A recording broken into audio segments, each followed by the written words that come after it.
welcome to the Just Another Castle podcast. I'm your host, Matt, and with me this week is our resident gaming journalist, Eli. How you guys doing? Good. And our retro aficionado, Unoclay. That's a sound effect from Oddworld. That's actually what he sounds like. Yeah. It's from Oddworld. I just finished it this week, so I was trying to think of my intro sound effect, and that's the best we got. It's literally in the game you have to make farts in some parts of the game to progress. So, that's another great recommendation for that game. So, how you guys doing? All right. Yeah. And Matt, before we get started, I heard you have something non-gaming related that you want to reveal to the world about yourself and your offline non-Nintendo related gaming hobbies that I totally am insisting you tell us about. So I will. I want to get to this one part first because it kind of leads into it chronologically anyway. Right. I'm holding yeah. Don't worry, I wrote it down. You can remind me after. So, Nintendo has this preview event happening around a bunch of major cities. Well, only a handful, but still in major cities. And one was coming to Toronto, and there's only one day for the public, which kind of blows because the Wii U, I think, might have had a couple of days, or it at least had one day, but it worked a lot differently. It was just a truck outside, you line up, and yeah, they get a chance to play it, or you're, screwed out of luck. For this, I didn't really know what to expect because the website was not entirely clear. But basically, I got up, and I went down to this thing, and hoping that I would be early enough to get a position. Apparently I wasn't, cause they told us to go blow basically. Not yet dedicated enough. Yeah. So this thing apparently starts at 10 a.m. and the way I figured it was, it probably runs like the Wii U one, a couple of years ago where you show up, but if you're too late, then, you're screwed out of luck. But you just wait in line and see what happens. Apparently that's not the case. Apparently it's a ticketed system, which they didn't actually explain on the website.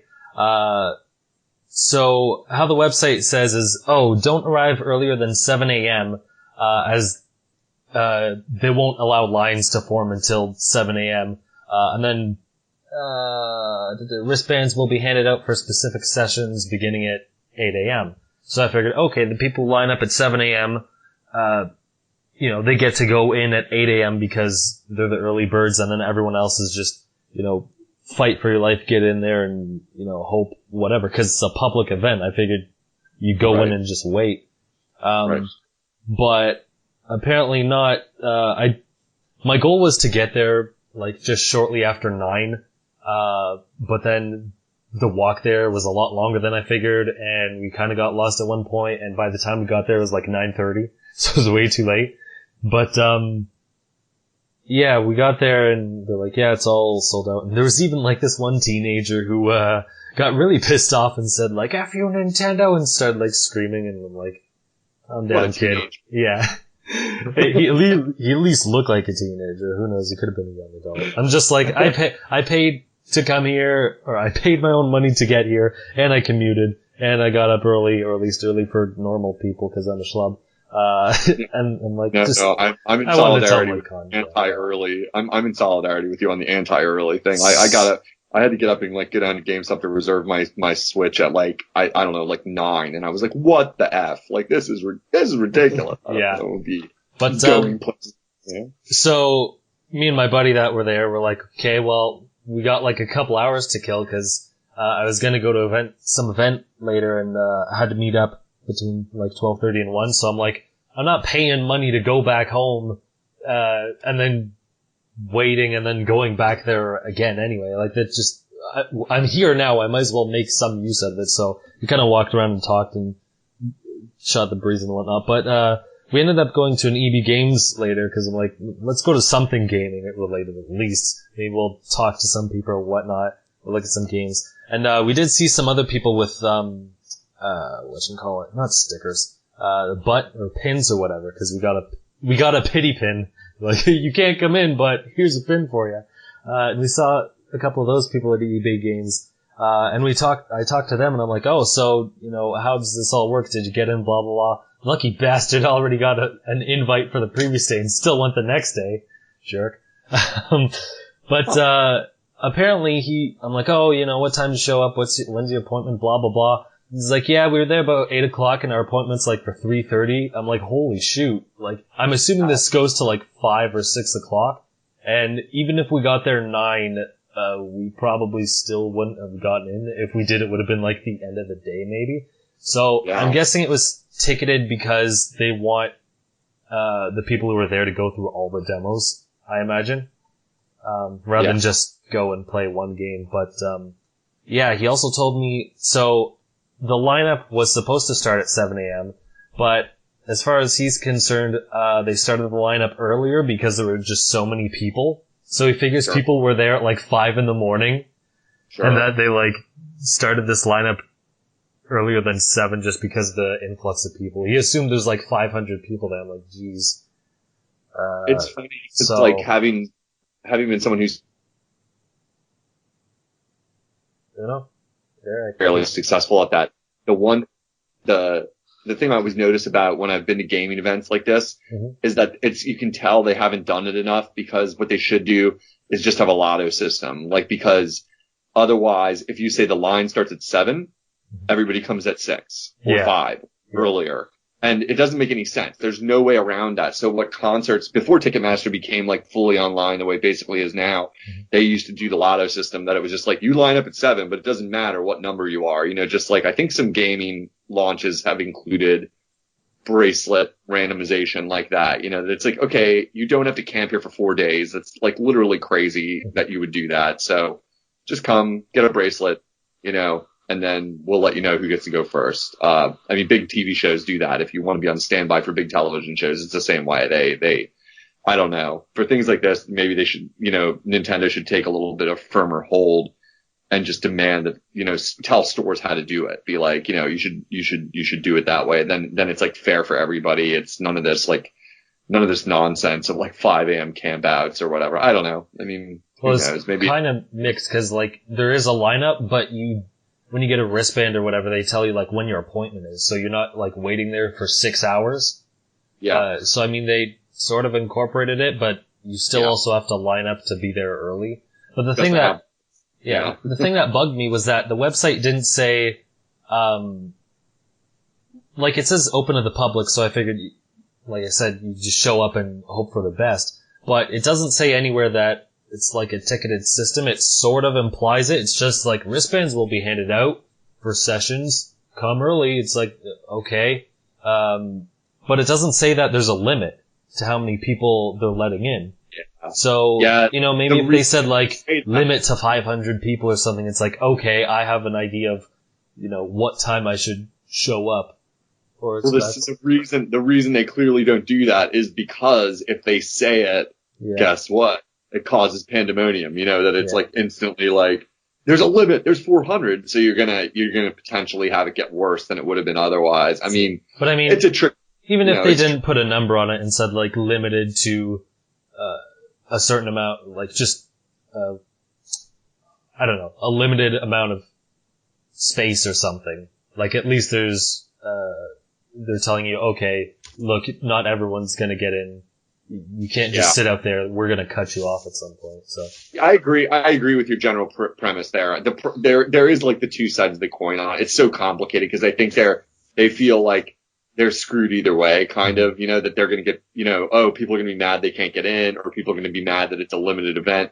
In these kind of situations, it's better to look at the fundamental problem, which is they're not offering enough time for everybody to try the thing. And if you wanted to be mad about it, which I'm not suggesting you should be, but if you wanted to be, the comment you might make would be like, well, Nintendo should probably have a longer preview event, or more access to it so that you wouldn't have these bottlenecks where it's like, well, everybody in the Toronto area, which is a humongous city, wants to come and see it all at once, so I don't know. We're not even having the preview event anywhere near Philadelphia. I'd have to go to like New York or something, for me to see it. So I'm not going to get to try it out, and I'm not too worried about that, but it does stink for people that want to, And I realized I should have also showed up earlier is just a bit disappointing. And it's weird because I'm pretty sure the Wii U was like demoed at more places than the Switch is. Like they have 5 cities, and then they're showing up at like two different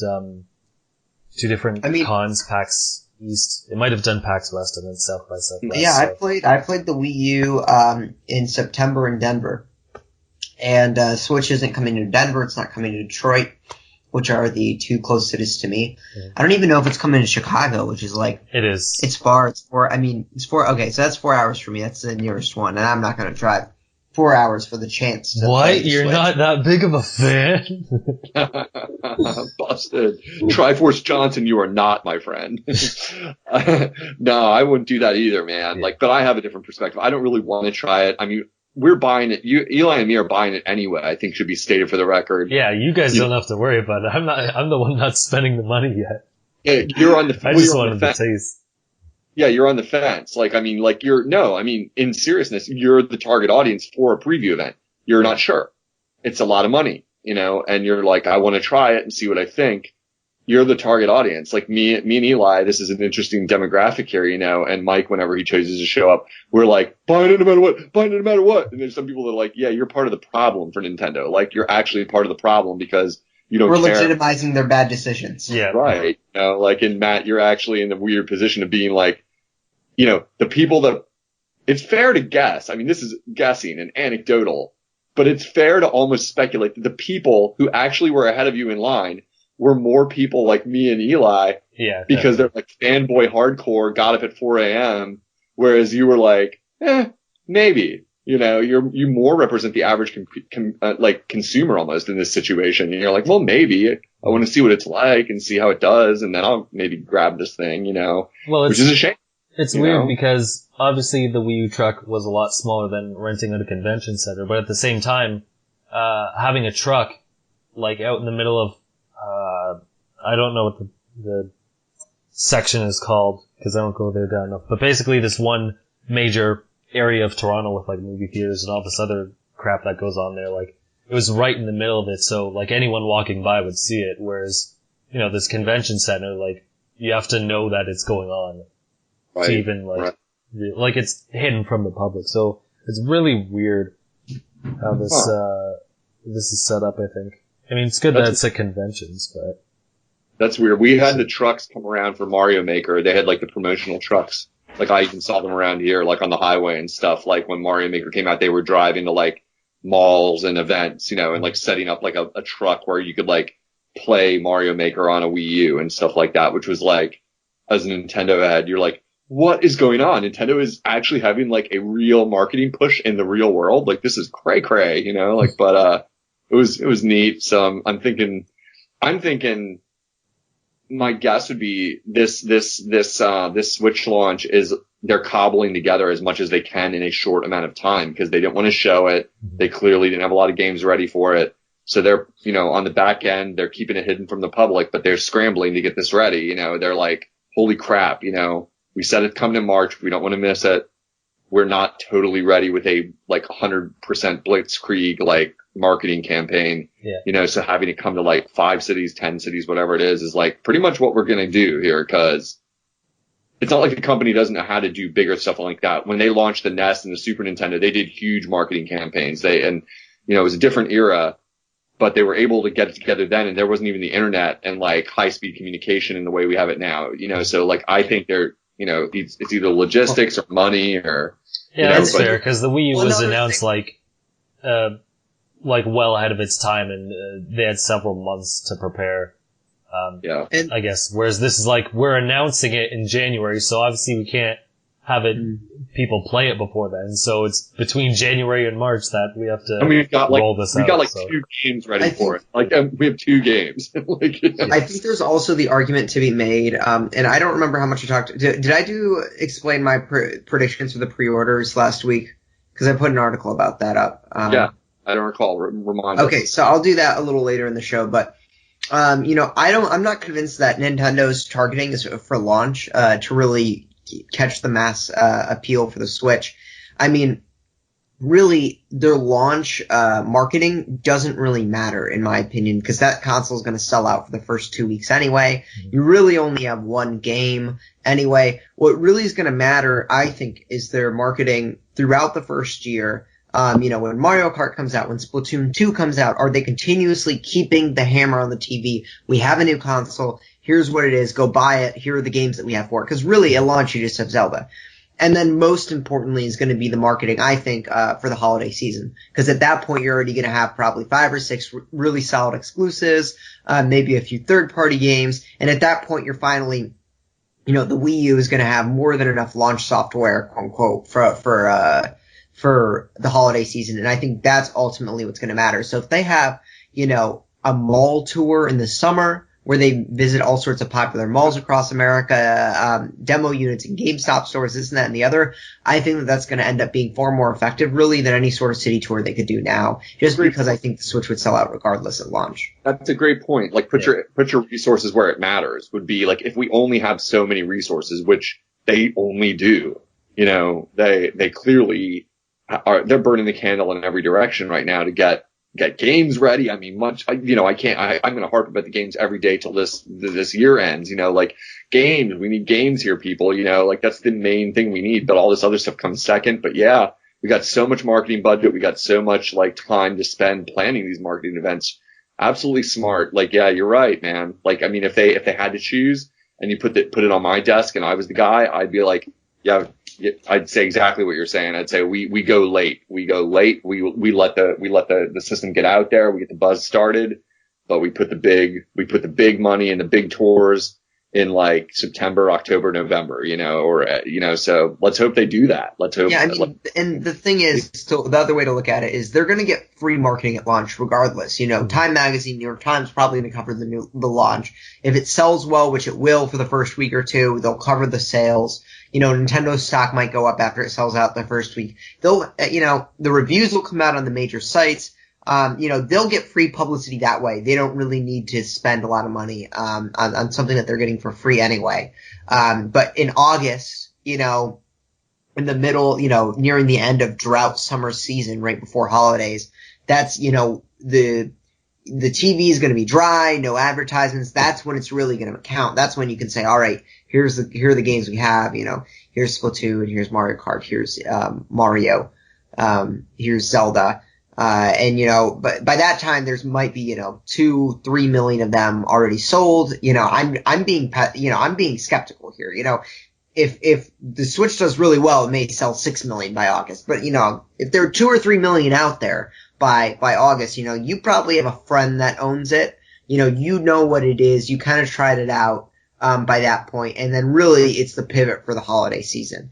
And if you look at sales for the Wii U, for the Wii and for the PS2, the first year sales weren't even the biggest. It was the second year when everyone already knew about it and they went out and bought it.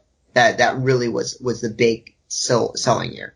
Good point, man. Yeah, remind people where they can read the article you put up about this, because that's interesting. If you wrote this all up, that's an article that I should still write. But I wrote a different article about breaking down pre-order sales in my calculations. I made a video on it too, but we can get into that after this topic here. Yeah. That's funny. I like that. Well, there's your next article. So yeah, give me an idea, Clay. see in the future, man. See in the future.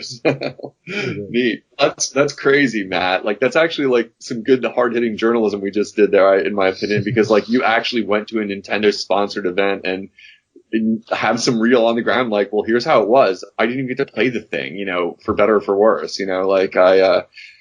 But what do they call it? Craigwaying. What else did you do that day? Yeah, Craig Way. So, what also made this, Unoclay wants me to talk, Unoclay wants me to talk about this, so I'll talk about it. The other thing that made this, event awkward was so I had another event going on that day. My mom got me this surprise gift around Christmas, to go see a monster truck event, Monster Jam. And that started at 2:00 and went to 4. So even if I showed up a bit earlier, it would have been really awkward because I could have gotten there somewhat early and then have an appointment in between those dates, and obviously I don't want to say, hey mom, thanks for the gift, but go blow, even though this is the only day for it. So I would have had to reject it anyway.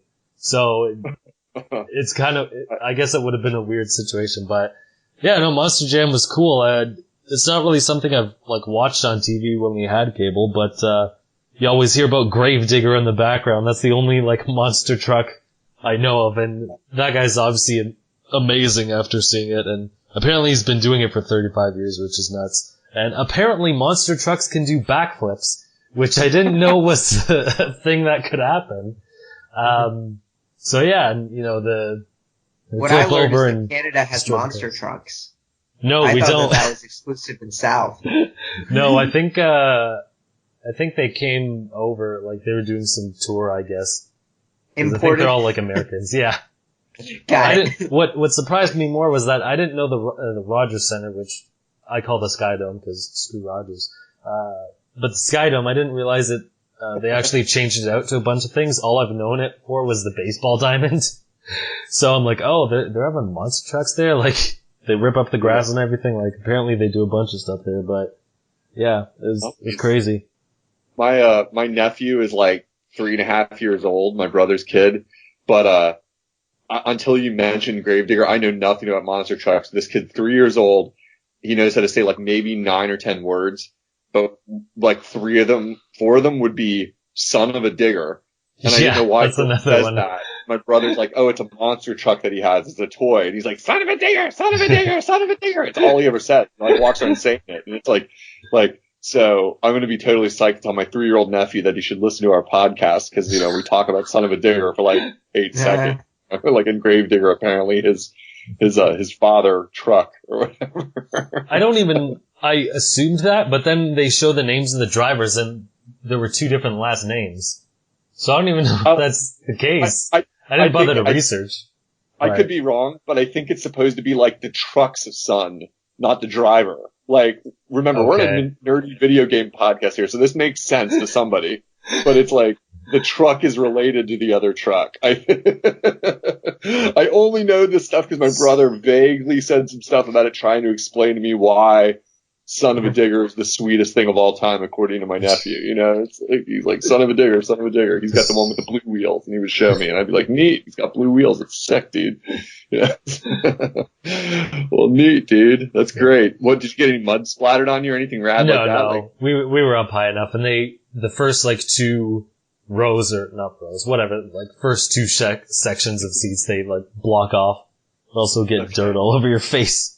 But yeah, it was weird because my dad and my mom like taking pictures of events and stuff, and I think it was like the first time my mom like is really bothered taking pictures. I'm like, calm down with the pictures. Do you realize you're taking more pictures and videos than the like monster truck super fan in front of us? And I know that this lady in front of us is a super fan because she's live streaming the dang event and tweeting about it. I'm like, what? And at points she stopped. My mom was just like still taking pictures and crap, like of basically every like truck doing their thing. I'm like, are you kidding me?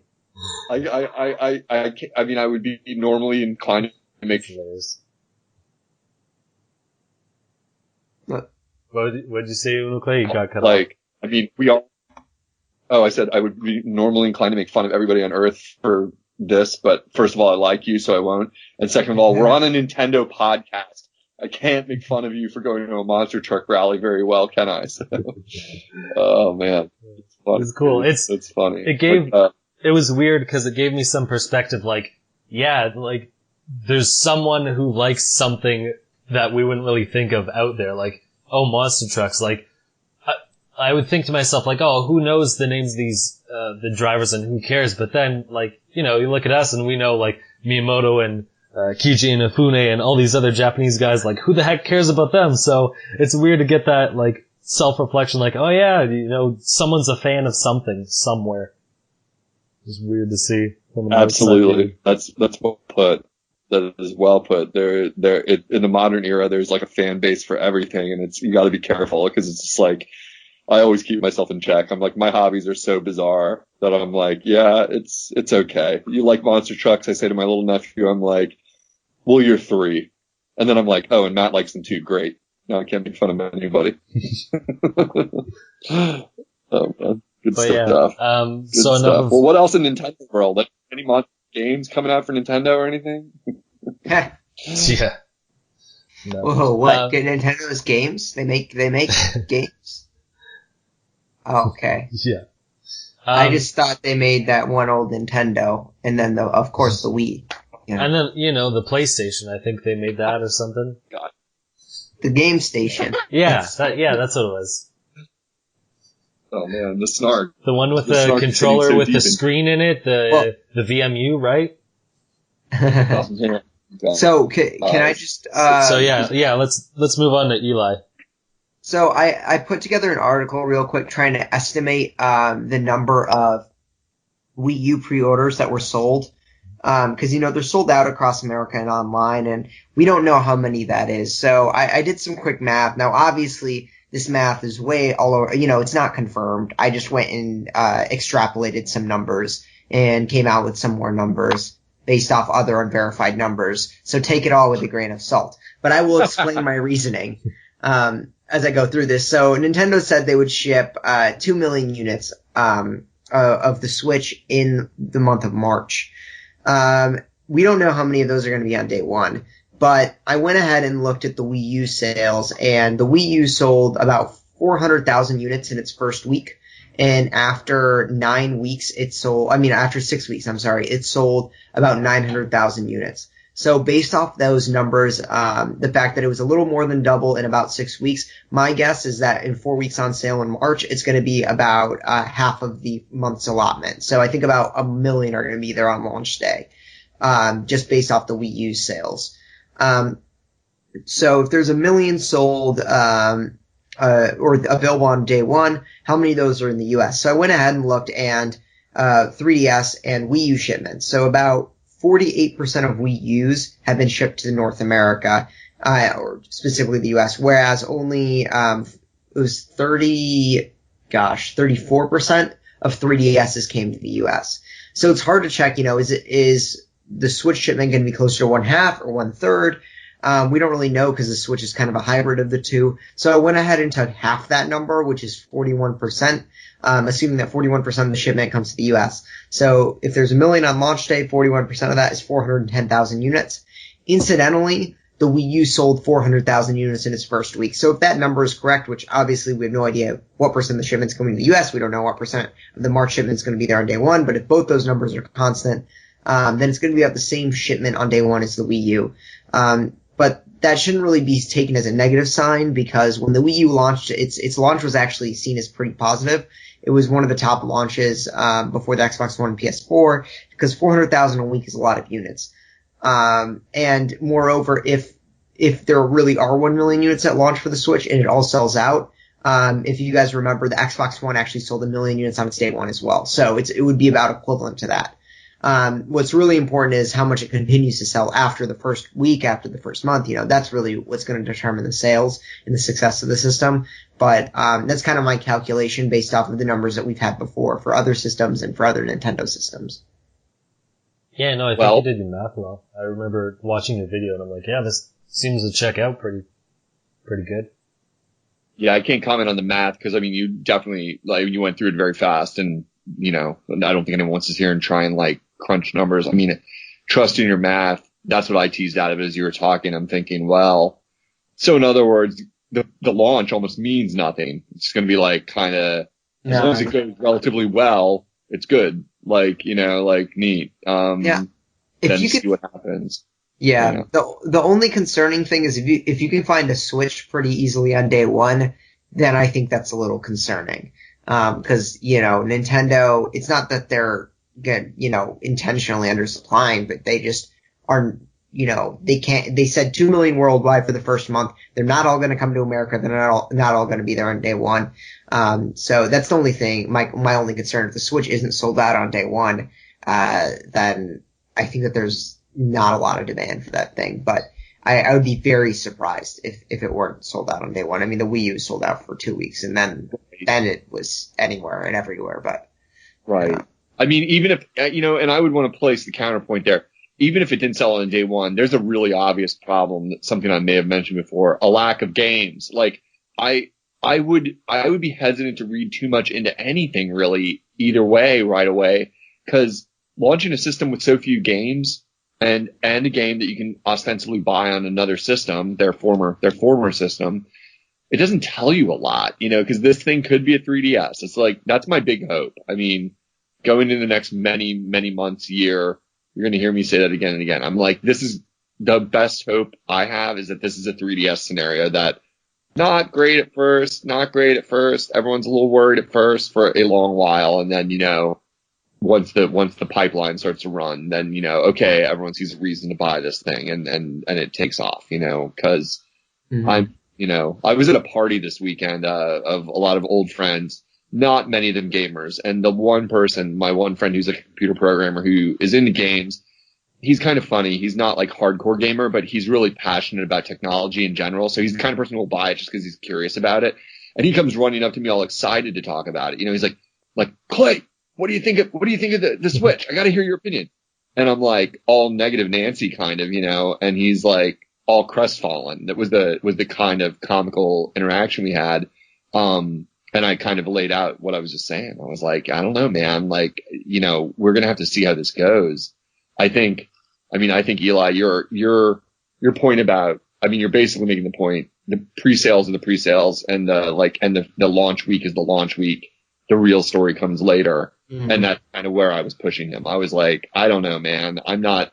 I'm sad you couldn't get a pre-order. For instance, in his case, he's like, this is going to be huge. I couldn't even get an order. And I'm like, I don't want to tell you you're wrong, but I don't think that means anything that you can't get a pre-order. It was kind of the same thing. I was like, you just didn't get up early. You sort of pulled a Matt and, didn't get up enough, and 7:30's early for me. Hey, that's early for me too. The other quick thing I want to mention is, once again, you did bring up the 3DS. And so, yeah, even if, you can always turn a system around. And I think the 3DS is the best story of that. After the first week to 2 weeks, the 3DS tanked. That thing was not selling very well at all at $250. It just did not move units, and there weren't very many launch games. It was just, I think the only first party games there at launch were Nintendogs and Pilot Wings and Steel Diver, right? Yeah. So I think that and then in August there was the sharp price drop, 30% price drop, coupled with games, Mario Kart and New Super Mario, or 3D World, or I'm sorry, 3D Land. That's what really turned around the system's fortunes. And for a little while, it didn't keep up, but for a little while, the 3DS ended up selling faster than the DS did. Then that slowed down. But, point being that these things can change, and as long as, Nintendo's willing to change its strategy. If you remember the Wii U, I think the reason it ultimately failed isn't just because of the way they approached it at launch, and the thing was underpowered and third party and all that, but the fact that they didn't evolve their strategy, and it stayed $300 forever. 300 at launch and 300 now. That's insane. That thing was $199. Maybe it would have sold double. Yeah, they tried to offset the cost by packing a game in, and that probably worked to some extent, but clearly not enough that they wanted. I think it was just that the tablet cost so much that they didn't want to cut it anymore.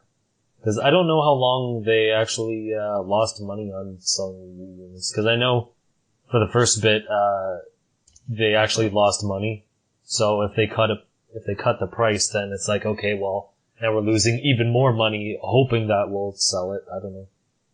Mm-hmm. Do you think, so here's a question that's kind of been tossed around. People are thinking, maybe there will be a direct before launch.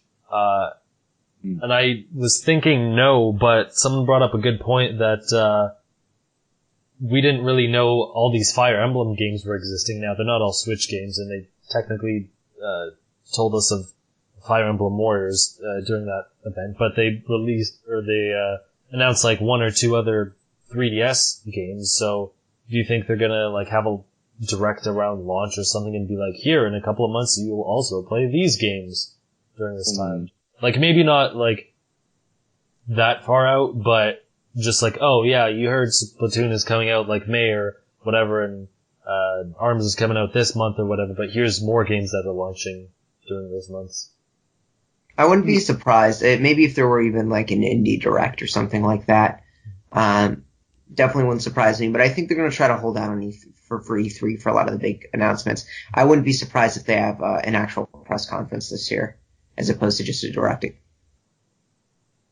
I don't know. I doubt it, because I guess my gut says that if they were going to do anything of significance, they would kind of give us a heads up pretty soon, since launch is a month away, effectively. So we'd be hearing about it very soon, at the very least. We'd hear something that, like, you know, tune in like a week after launch, or the day of the launch even. I don't know. I mean, I don't know what the cash value in that is for them. Like, kind of like what Eli was saying before, if they have the automatic built-in press, like, to cover them a little bit, again, you know, they might like hold and then give it like a month, and then like give it like 3-4 weeks, like, and then maybe you can start to be able to buy them in stores again, and then like hit it with some kind of like another, like, if they have anything to announce. But honestly, it would feel like to me, like, again, we'd run into the issue of like, well, what do we talk about really? You know. Yeah, to add to that, I think one thing they could do, which would actually be pretty efficient, is if April, May, they started releasing teaser trailers for E3. Like, we know, or there's heavily rumored that there's going to be a Pokemon game for Switch. If they did like a 10-second teaser, literally just the logo and maybe one new Pokemon, you know, something like that, that would already get people to start going crazy. And then just E3 state or something like that, that would already, you know, make people really excited. Or, you know, just the Mother 2 logo, since that's been, or Mother 3, I'm sorry, logo, since that's been rumored for localization. If they were just to, you know, just do a logo with a 10-second video and hype that up maybe one a week or something like that for E3, just stuff that's maybe rumored already, not giving away any surprises, I think that people will be going to E3, they'd have a huge audience watching, and then that's when they can bring out the big guns. Bam, bam, bam, that's what we have for this holiday. These are the re-releases that we're going to have, and really get people excited. And that way you're not suppressing, you know, you're not just stacking on your launch coverage, and you can space it out and keep people engaged. Oh, yeah, I don't know, man. I when I hear you talk like that, I think like you've got high hopes. You know what I'm saying? Like, it's, the pessimist has high hopes. You know, well, I mean, in the sense that it's, I think like, you know, like, we live in a world where we see opportunities like this, just hypotheticals, you know, and I totally agree. They should be like building the Pokemon hype. Like, they're idiots not to be doing it. I hate to use strong language like that, but, you know, there are people that haven't remembered Nintendo for decades, you know, currently excited about Nintendo, or at least Nintendo in the way they think of it, because of Pokemon Go. And they should be like, that should be everywhere. Everyone I know should know that, like, there's a Pokemon game coming to this new Nintendo system, later this year. Like, they don't even have to give a date, you know, or something like that, you know, like, just so they're talking about this new Nintendo, so that when it drops, they're like, all right, the idea of buying the new Nintendo system is like familiar to them. And they would go get it. But, you know, I don't know. That's enough negativity for me, but that's what I got to say. So. Yeah, I want to hope for more from E3, but I also don't want to, like, put in all my chips, be like, oh man, they definitely have everything at E3, and then it's like, he comes by and it's like, what happened, sort of thing. Because there have definitely been many E3s where, we expect more to be at E3 and not much is there, so I wouldn't want to put all my eggs in that basket for, guessing purposes, at least. I think people should temper their expectations. Right. Because E3 gets blown out a lot, like, oh man, it's gonna be amazeballs, and then it's like, yeah, well, they showed like a couple of the things. You darn kids with your funny terms. You amazeballs, I love it. No, I don't know. So, well, anyway, what else you got? I mean, yeah, I hate getting into this dark negative zone that I get into sometimes in this stuff lately, you know, so just, redirect me. What else we got? I'm feeling bad. I did want to say something to your point. You were talking about Pokemon Bank and, everyone should be aware that there's a new Pokemon game coming. Apparently, rumor has it that you can transfer your Pokemon Go Pokemon to Pokemon Bank, which is an online cloud service, and basically you would be able to transfer those Pokemon from the bank to an actual game. So essentially, you would be able to transfer your Pokemon Go Pokemon to, like, whatever the next game is coming out. So that could be a good tie-in and incentive for those people, possibly, that, hey, you know, all those Pokemon you caught aren't for waste, you can put them in the main game and use them. So, I think if they have that, they should, you know, sell it on that. Definitely. Speaking of Pokemon. Yeah. ... Yeah. So, Pokemon Bank finally launched, because they were going to launch in January, and, you know, you can get a Mew Crystal or whatever, some Pokemon, but the more interesting thing is that, it has national dex syncing. So, what this is, and apparently Eli didn't get the memo early enough, but, what happens is, in every game, people try to catch all the Pokemon and, you know, fill up their decks, and for Unoclay who doesn't know, the national dex is, so in a Pokemon game, you'll have, the regional dex or whatever, which is all the Pokemon in this new region. And then the national one, which you unlock after beating the game, is every Pokemon in existence. And people try to fill that up. But, you know, obviously that gets harder as time goes on when you have 700 dumb creatures you have to collect. It takes a long time. And I know, because I did that with the last one. But because of Pokemon Bank, the cloud service, now you can actually sync up your Pokedex from, you know, whatever the most recent games are to the bank and then on to the next game. So rather than, Pokemon, I don't know, Purple coming out, man, I have to catch all the Pokemon to fill my Pokedex again, you can just transfer the data over to it, and you don't have to catch any of the Pokemon that you caught before ever again. You just catch, you know, the new ones, and you can do that. So that's crazy. Yeah. So, two things. First of all, I don't know why you'd buy Pokemon Purple, because I would definitely buy Pokemon Pink. But well, la-di-da. No, but I probably would buy Purple. But the update came out, so I transferred my Pokemon over, which Matt talked about. But I decided that I need to complete my Pokedex again, since I already completed it once, and I just got to get the last, the new Pokemon. So I pulled up a list and I wrote down all the Pokemon I didn't have. There was like 60 of them.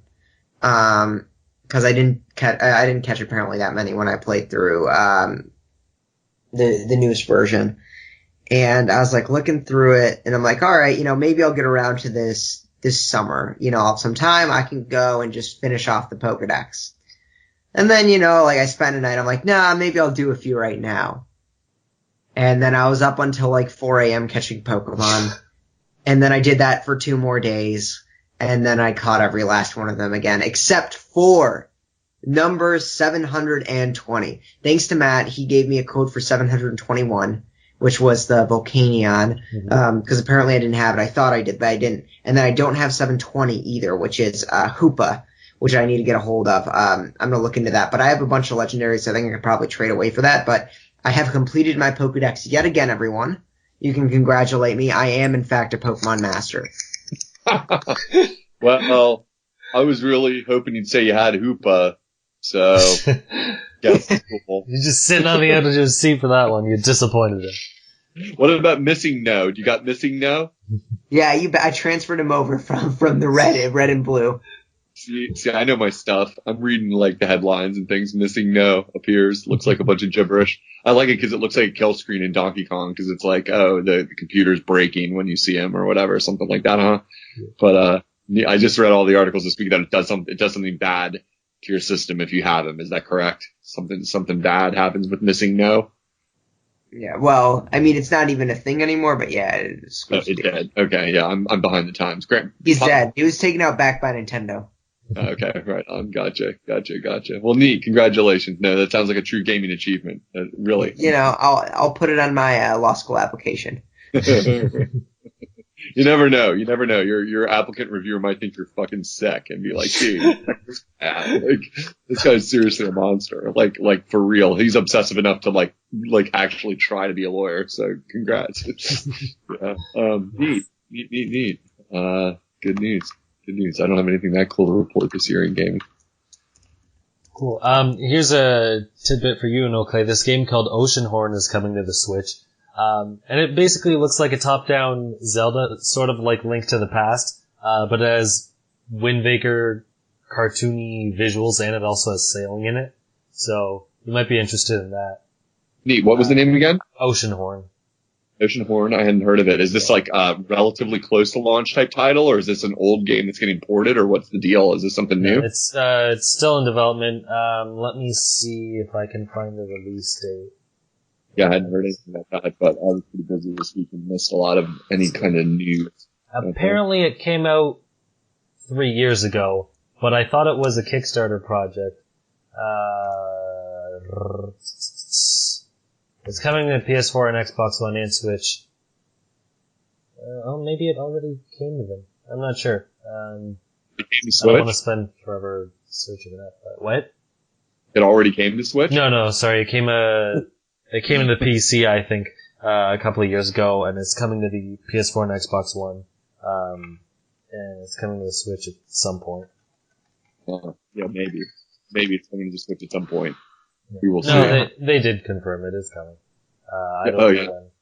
I would never expect any developer to ever change their mind on something like a Nintendo platform that they say they're going to bring an old software package over and then, whoops, don't do it ever.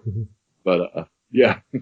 Sorry, just being a little snarky. I don't really like snark in my podcast, but Excuse me, Clay, you're supposed to be our patent optimist around here, okay?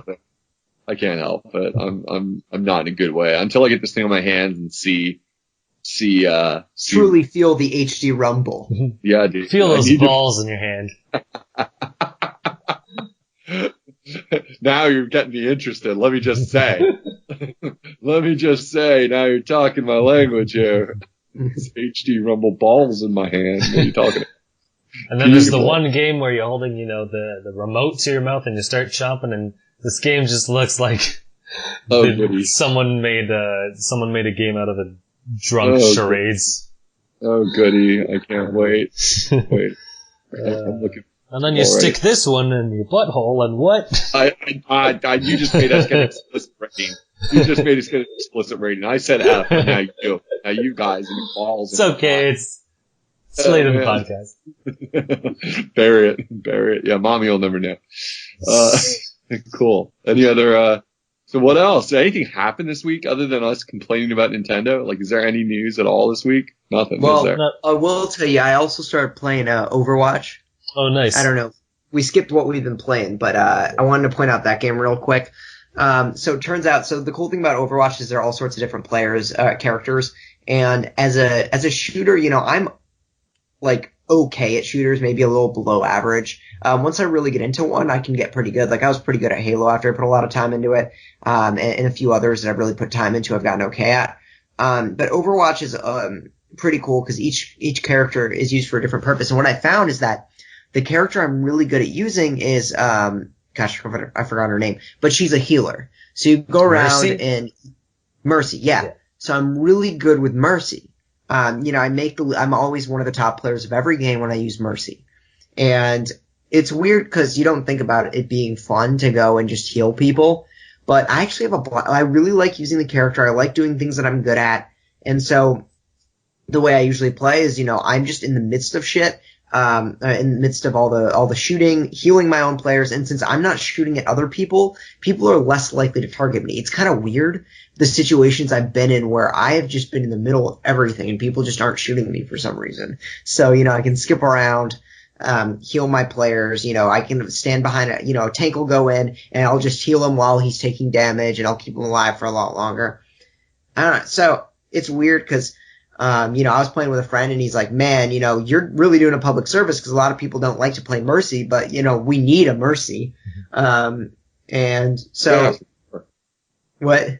I said for sure. No, any kind of game where like you have that class, I always find it to be like, it's a rare person who wants to be the gunner in Monster Hunter who wants to run and heal everyone. Like you need those people. They're a lot less than broadswords, or whatever your comparison is, That's so cool. not that Overwatch is on a Nintendo platform or that it ever will be, but if you pick up the game, definitely consider branching out a little bit, because I actually have a ton of fun playing Mercy, and I think primarily it's just because I'm good at her, as opposed to just, I die a lot less. I might die like 2 times per game, if that, going around healing everyone. So more playtime. Yeah, that was just another topic I guess I'd bring up since slow news week. Yeah, for sure. Yeah, I played it for a couple hours and it's pretty fun. Definitely, if you play the game, try out literally every character, and just toy around with them for a bit just to get an idea of what they're like, because none of them really play the same. So yeah, you really need to play them all to get a good grasp of who you're gonna like and whatnot. I guess, we'll do one little mini topic or whatever. What was your favorite game you guys played last year? Game? Yeah. No, I meant, I don't know, I was gonna make a joke, but I couldn't think of one. Yeah. Let me look real quick. What came out in 2016? I keep track of a list of all the games I beat. Oh man. So I'm just gonna pull that up real quick to see what I beat last year. I guess I'll tell you, my favorite game that came out last year, and then just the favorite game that I played last year. Once I pull it up. Sure. I mean, are you limiting us to new games? Because I'd probably just say Smash 4 and be really boring. So it'd be like, oh yeah, I played some more Smash, and I mean, it's still the best game. Like, Mike's not here to tell us that it sucks. So, like, I mean, that's that. While he thinks about it, I'll say that is an easy answer, and I'll give you a better answer after I point it back at you, Matt, and say, do you have an answer of like what your favorite game was? Whether old, are you talking about old game or something that came out relatively? I was gonna say something that like came out in that year. Oh yeah. Wow, the game I thought of was a couple of years ago. I don't even know. I was gonna say Bayonetta 2, but that was 2014. I don't even know. Been a little while, man. Yeah, I don't. I'm just Googling Wii U games of 2016. This is the life of a Nintendo fan. Or like, what game did you play in 2016 that came out in none? Like, I know I played something. I played Star Fox Guard that released this year, but I don't know if I'd say it was my favorite. It might be by default. It sounds like. Yeah. I think I played most of it. I will say that my favorite game I played last year, I only played like a few Nintendo games, I'll just say overall. My favorite game I played last year that came out last year was probably Final Fantasy 15. Mm-hmm. I love that game. Like, I kept talking about it on the podcast. Some people really loved it. Some other people just thought it was a solid game, but I adored it. I thought it was spectacular. So I think that's my favorite game that came out last year. I'm going to give a special mention to both Tokyo Mirage Session and Sharp FE, because that was also a spectacular game. Deus Ex Mankind Divided, because that was an incredible game, and Severed for the PlayStation Vita. So those are sorry. So I'm gonna say game of the year is probably Final Fantasy 15, and then those three honorable mentions. I heard some good things recently about Severed, which was not a game really I had on my radar. I'd looked at the videos of it when it launched on Wii U. And thought, yeah, it's up. Yeah, like I, because it's by the people who made Guacamelee, right? Yep. Pick it up. You won't regret it. It's really, that's what I would think with a game with a pedigree as good as something like as good as something like Guacamelee, which is an amazing game for anyone who hasn't played it. Like, I was kind of curious about it now. It's kind of on my radar for like if I completely run out of things to play. I'm not in any danger of doing that, but like if I do, it's like it's there because it looks kind of, it didn't grab me when I saw it at first. I was like, some chick running around doing stuff, whatever, who cares, and then, that sounds kind of sexist, but that was my honest reaction. I was like, I don't really need to play this game. I don't know who it's aimed for. I couldn't figure out what it was like intending to be, I guess, as a game, but, is it an adventure game or platformer or something to that effect? Yeah, I mean, it's an adventure, like action adventure game, but it's hard to describe because it's so unique. It's like if you think about how you play a regular action adventure game, you go and there's monsters, and each monster might have a different strategy to defeat it, so you have to vary up how you fight it in order to find its weakness and defeat it, right? So this is the same sort of idea, but it uses the touch screen. And so some enemies you have to attack in certain ways, swiping in certain ways. Other enemies you have to like take down their defenses in a certain way. There's also special abilities. It's also like a Metroidvania style where you'll get certain abilities that you can come back to and use later. You can slow down time. Like it's really good. It's really hard to describe because it's such a blend of so many genres. Cool. Yeah, it's in my list now of like stuff to like download if I get into a position where I need it. So neat. That's cool. Neat recommendation there. Kind of look at us. We actually talked about something that you can play on a Nintendo platform and even buy and support and enjoy, apparently. So cool. I can't believe I forgot this, but I forgot Pokemon. That just goes to show how little interested I was in that game. It only came out a couple of months ago and I already forgot it. And we talked about it like 20 minutes ago. So you were saying that wouldn't be your game of the year, is what you're saying? Like the game you played? No, I don't think so. It was okay. There were things I didn't hate it, but there wasn't anything that made me like love it outstandingly. There's nothing special about it. Yeah. I think also what hampered my experience was just the Pokemon team I chose, and it ended up being like a bunch of them weren't great or took forever to get or whatever. Especially that crab. I really wanted that crab to be good, and I really wanted its evolution to be good because you had to basically wait till the end of the game, and its evolution was stupid, and it sucked like mostly the whole way through, and I had to like carry it, which was pathetic. I thought it would have picked up at some point. And conflicting types. I had one ghost type, but everything else I wanted was a ghost type, so you can't have 4 of the same types, or else it's just going to be screwed over in that. So I think if they have a Pokemon Stars or whatever, I'll play that, because then I can get a new team and like not screw myself over. But I forgot, another game that did come out was Rhythm Heaven Megamix, and even though I don't think it was as good as the DS one, just because it didn't bring over my favorite mini games out of the DS one, I think it's still a really solid game that's worth picking up, especially if you haven't played this series before, because it just brings in like everything from all of the games, and it's really fun. The other games are awesome. So that and Theater Rhythm Final Fantasy are probably like the best rhythm games on the 3DS. Yeah, I can't really comment on either of those. I mean, like you're putting me in a box when you're talking about stuff like you're laughing how you forgot Pokemon already. I mean, that it's a weird question you're posing here, because it's like what Nintendo, it just says a lot about what kind of year Nintendo had, that there isn't a lot that comes to mind that came out in 2016. If you're limiting us to like talking about stuff, the best stuff we played that was relatively newer, and to be fair, I have a piss poor memory, so I'd probably forget something that, happened yesterday anyway. But it didn't help that I didn't buy a lot of games last year either. Yeah. A lot of the things I played were a little older, not just my retro stuff, but was a little older. What, like you said, Bayonetta. Well, I spent a big chunk of my Nintendo time this year on Wii U playing Bayonetta 1. Obviously an old game. And then, I really like Star Fox, and we talked a lot about it in past episodes. So it's an easy answer, and I'll say, as me and Mike really made a big point of talking about a couple times, that like we think it's underrated. And it's the kind of game that if you put love into it, it gives it back. It's kind of, yeah, that's what I said. But it is a good game. And given how few new Nintendo things I had, to talk about for this year, I'd just probably wrap it up and say, yeah, Star Fox would be my call. For anybody who's still on the fence about it, it's probably fairly cheap to buy it, at this point. So there's my answer. I don't have anything better than that. I play a lot of Smash when I get the chance with friends still. So it's, kind of dated at this point, but it's still a great game. Nintendo fandom right here. So, yeah, played some Secret of Mana on my Super Nintendo.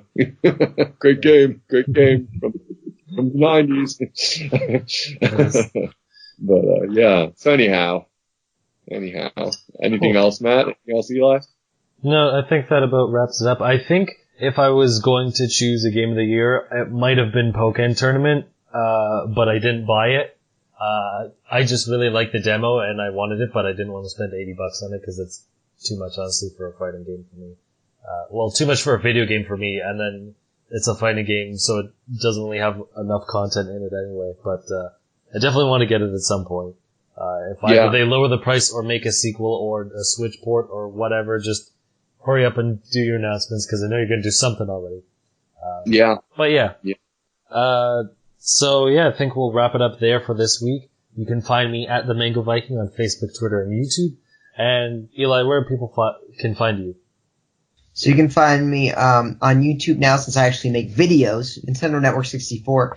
You can find my writing on enthusiast.gg and Nintendo Enthusiast, and you can find me on Twitter at Paulosalon. On days where I'm more politically involved, you might get some political posts. On days where I'm more gaming involved, you'll get more gaming posts. Good. Cool. Good. And Unoclay, where are you? My IGN still exists. I did a test blog to see if anyone still reads, and I got I couldn't even believe it, 15 or 20 comments this week just on a list of games I've been playing. People popped out of the woodwork. It almost felt like people were hungry for a blog to appear. So I was psyched about that. Maybe I'll put up another one, a couple days from now. I'll think of something to write about. So my IGN, I'm still, Unoclay 1 over there, holding it down till all you, quitters come on back, you hear? Cool. Speaking of, I spent 4 to 5 hours today archiving all of my posts. Because, when I found out that I could log in and post a blog, I'm like, okay, I gotta take advantage of this and strike while the iron's hot and make sure I can save all this. Cause even if you couldn't post a blog, you couldn't even go back and manage them, in the back end. So I would never be able to find anything unless I specifically searched for it. So it would have been a pain in the ass. So, I'm gonna be putting out a blog, basically kind of making a send-off, cause I kind of don't want to really, program. I don't really want to keep making, podcast posts on there because for a month it was giving me heck not being able to post. And, since that's all I really do and no one's really going on there anyway, I might as well just shut her down. Oh, so, it's an era. End of an era, man. He's calling it. Oh, jeez. Well, you can always send me the links, and I'll post them because I apparently still have people who respond when I post stuff. So get us a couple more listeners. Maybe help us rebuild the MyIGN community, one post by one post. So who knows? Never know. I do want to say since the MyIGN community is pretty much null and void, I would suggest going to enthusiast.gg. And not just because Eli plugs it and he works in, obviously, we're friends and whatnot, but, cause you actually make money off of your posts, which is cool. So, there's obviously ads on articles. Let's be fair, not a lot. Yeah, it's comparable to, I would say, YouTube revenue, in that sense.